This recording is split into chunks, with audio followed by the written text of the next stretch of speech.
Welcome to Rausch TV. Episode number 1, I am Chris Rausch, I'm your host, and I'm running for the North Dakota State Senate out of District 30. Now what this is, it is the digital, snarky version of FDR's Fireside Chats. And where we're taking Rausch TV is throughout the rest of the campaign season, we're going to post frequent episodes with campaign news, diving into the issues, and we'll get into a little bit of silliness every now and then because, let's face it, while the work that elected officials do is very serious, politics is crazy. If not, Donald Trump gets to say 90% of the stuff that comes out of his mouth. I get to do 2 minutes on Game of Thrones every once in a while. So we're going to have fun with it, but we're also really excited because this is going to evolve over time as well. We're going to have guests on the show. We're going to go out and shoot on location. And in fact, at some point in the near future, we're going to get our own official intro credits and theme song, which is dope because I've always wanted to be able to walk into a room and have a theme song playing. Now this isn't exactly that, but it's probably the closest that I'm going to get to having that happen, so I'm just going to really embrace it. And so we're going to get that soon. Until we get that official introduction and theme song, we're of course going to do this a little punk rock style, DIY, do it yourself. And so until we get that hammered out, our episodes will begin a little something like this.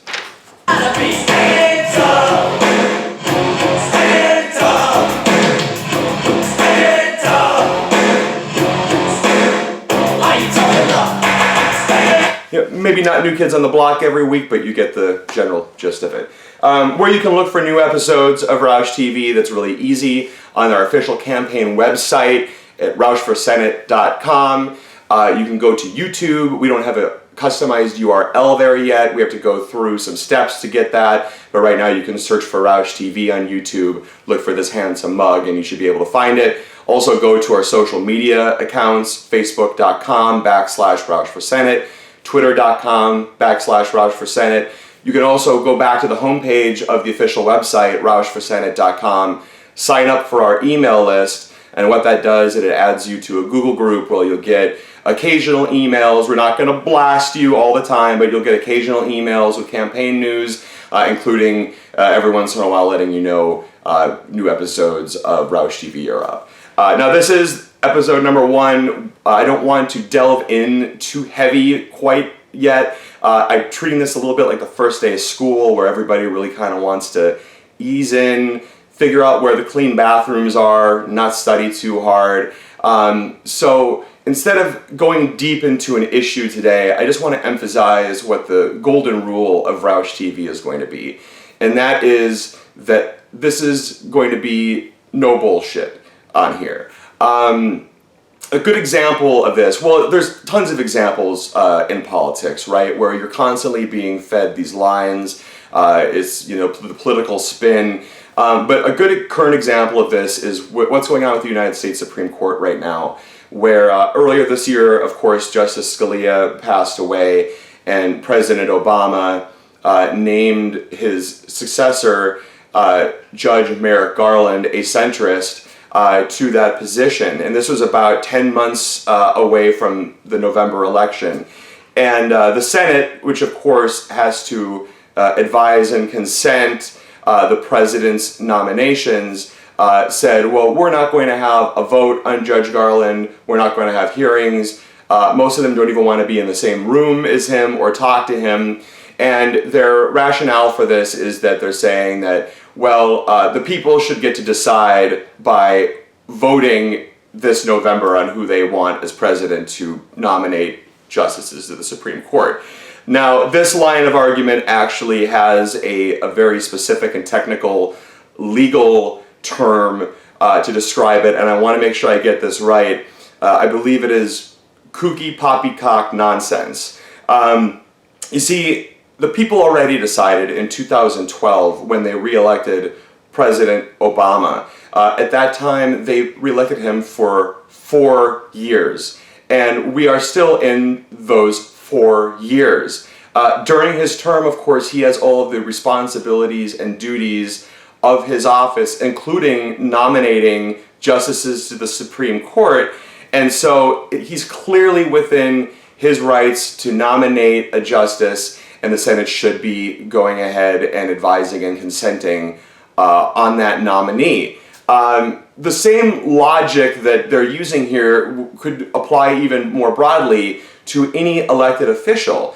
Let's say an elected official in the legislature, you could say that, well, if they aren't running for re-election in their last, session of Congress or the last session of the legislature, they shouldn't be allowed to vote because we don't know who the next person is going to be, and we'd rather see how they vote instead of the person that is currently holding that office. So take, for example, Senator Hoeven. Now, Senator Hoeven is running for a re-election, but if he was in his last year of a term, this rationale would, then lead to us saying, well, Senator, maybe it's time to go home, kick your feet up on the coffee table, watch reruns of Saved by the Bell, eat some blocks of cheese, and just relax. We don't need you in here casting votes because, we'll let the next person take care of that.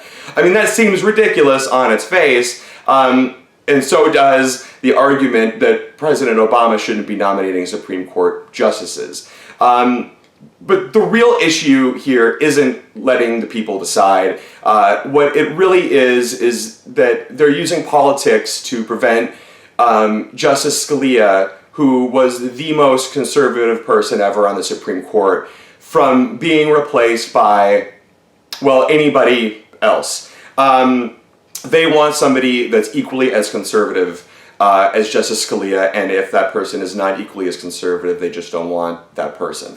And I get that. Life isn't fair. Sometimes a conservative dies when there's a Democrat in office, and that's, problematic to conservatives.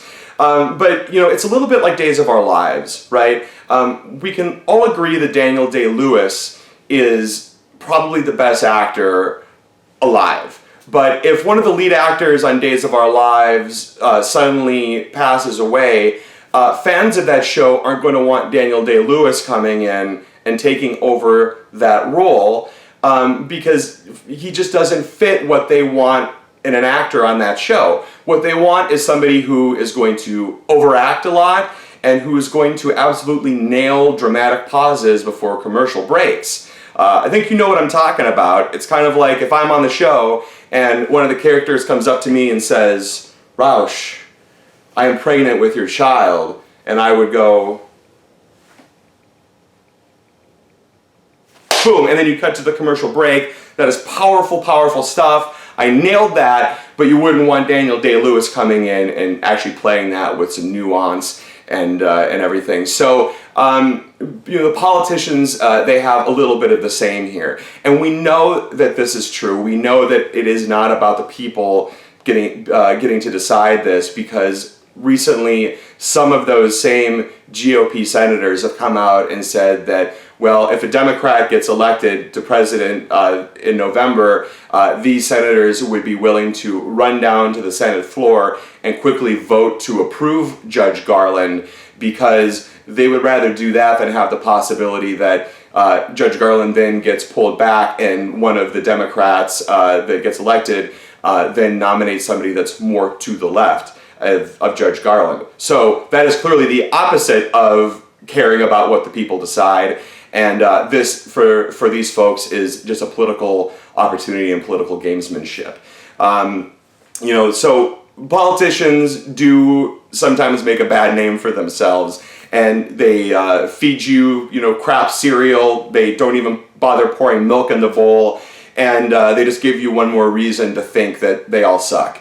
Well, they don't all suck. And they don't all feed you crap cereal. And my goal with Rausch TV is to tell you who I am, to tell you what I stand for, and to not bring the BS here. And we'll just lay out our cards. And it's my goal by the end of this to prove to you that I'm the best person for this job. One quick final story before we go. My grandfather, who passed away now about 15 years ago, was a really well-respected man in Bismarck. He was a wise man. He was an honest man.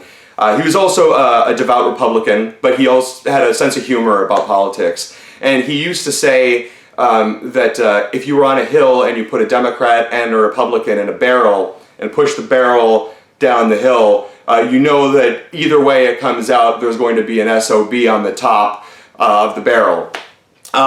So I don't know if my grandfather was completely correct on that. I kind of think there are at least some exceptions to the rule, right?